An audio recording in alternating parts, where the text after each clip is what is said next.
இன்றைக்கான குட்டி லஞ்ச் விலாகில் எங்கள் ஊர் ஸ்பெஷல் தான் பார்க்க போகிறோம். எங்கள் ஊரில் ரொம்ப பாரம்பரியமாக செய்யக்கூடிய தக்காளி பருப்பு ப்ளஸ் அதோடு சேர்த்து மிளகு கறி மசாலா வச்சு ஈரல் ஆணம் வந்து செஞ்சுருக்கேன். இப்போ இது எப்படி செஞ்சேன்னு பார்க்கலாம்.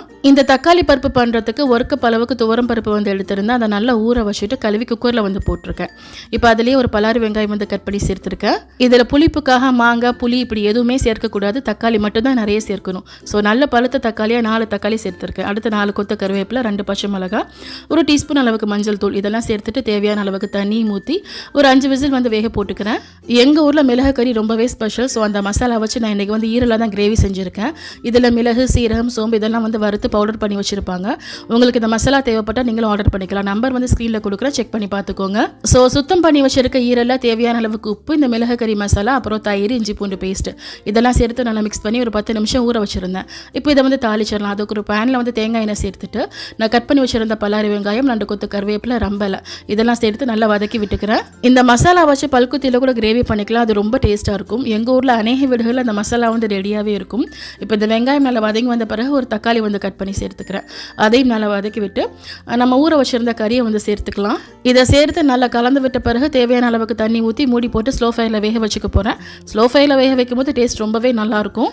இதுக்கு இடையில நம்ம வேக வச்சுருந்த பருப்பு தக்காளி எல்லாமே சூப்பராக வெந்துருச்சு. ஒரு மத்து வச்சு நல்லா மசிச்சு விட்டுருங்க. அந்த பருப்பு தக்காளி எல்லாமே நல்லா மசிஞ்சு வந்துடணும். இப்போ இதில் தேவையான உப்பு, 1 டீஸ்பூன் அளவுக்கு மசாலா தூள், அரைச்ச தேங்காய் பேஸ்ட் இதெல்லாம் சேர்த்துக்கணும். நான் எப்போவுமே அரைச்ச தேங்காய் பேஸ்ட் வந்து ஃப்ரீசரில் வச்சுருப்பேன். அதிலிருந்து எடுத்து கொஞ்சமாக சேர்த்துக்கிட்டேன். இப்போ இதை நல்லா கொதிக்க வச்சுருங்க. சைடில் தாளிச்சிக்கலாம். அதுக்கு ஒரு பேனில் தேங்காய் எண்ணெய் சேர்த்துட்டு பட்டை, கிராம்பு, ஏலக்காய் இதெல்லாம் போட்டு இஞ்சி பூண்டு பேஸ்ட்டு, தயிர் இதெல்லாம் சேர்த்துக்கணும். இஞ்சி பூண்டு விழுதோட பச்சை வாடை போன பிறகு தாளிப்பு அப்படியே தக்காளி பருப்பில் சேர்த்துக்கலாம். அவ்வளோதான், செம்ம டேஸ்ட்டான தக்காளி பருப்பு வந்து ரெடி ஆயிடுச்சு. இதை நீங்கள் வந்து எல்லா கரியானத்துக்குமே சைட் டிஷ்ஷாக செஞ்சுக்கலாம். அவ்வளோ சூப்பராக இருக்கும். நல்ல ஒரு முறை கொதிக்க வச்சு ஸ்டவ் ஆஃப் பண்ணிடுங்க. இந்த சைடில் வந்து ஈரலும் வெந்துருச்சு. இதுலேயும் கொஞ்சமாக தேங்காய் பேஸ்ட் வந்து சேர்த்துக்கிறேன். கடைசியாக நான் திரும்ப 1 டீஸ்பூன் அளவுக்கு மிளகு கறி மசாலா சேர்த்துக்கிறேன். நல்லா காரமாக மனமாக சூப்பராக இருக்கும். இதுக்கு புளியான இருந்துச்சுன்னா ரொம்ப நல்லாயிருக்கும். நான் ஒரு நாளைக்கு முன்னாடி செஞ்ச ரசம் வந்து மிச்சம் இருந்துச்சு. ஸோ நான் அதையே வந்து வச்சுக்கிட்டேன். மாம்பழமும் கட் பண்ணி வச்சுருந்தேன். சாப்பாடு செம்மையாக இருந்துச்சு. இந்த மிளகு கறி மசாலா சேல்ஸ் பண்ணுறது வேறு யாரும் இல்லை, என்னோட லாத்தா தான்.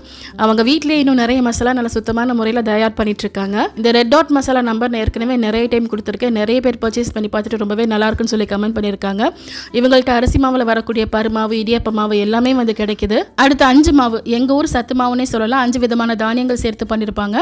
உடம்புக்கு ரொம்பவே நல்லது. அடுத்து காயல் மசாலா, இது வந்து குழம்பு தூள். எல்லா வகையான ஆனத்துக்கு இதை வந்து நீங்கள் சேர்த்துக்கலாம். அப்புறம் குழந்தை பெற்றவங்க சாப்பிடக்கூடிய மிளகு தண்ணி மசாலா, மருந்து சோறு பொடி, காய மருந்து பொடி, அப்புறம் பிள்ளைங்களுக்கு தேவையான வரப்பொடி கூட வந்து வச்சிருக்காங்க. இன்னும் பாரம்பரியமான முறையில் ஏகப்பட்ட மசாலா இவங்க வச்சிருக்காங்க. ஸோ நம்பர் நான் ஸ்க்ரீனில் கொடுத்துருக்கேன், செக் பண்ணி பார்த்துக்கோங்க.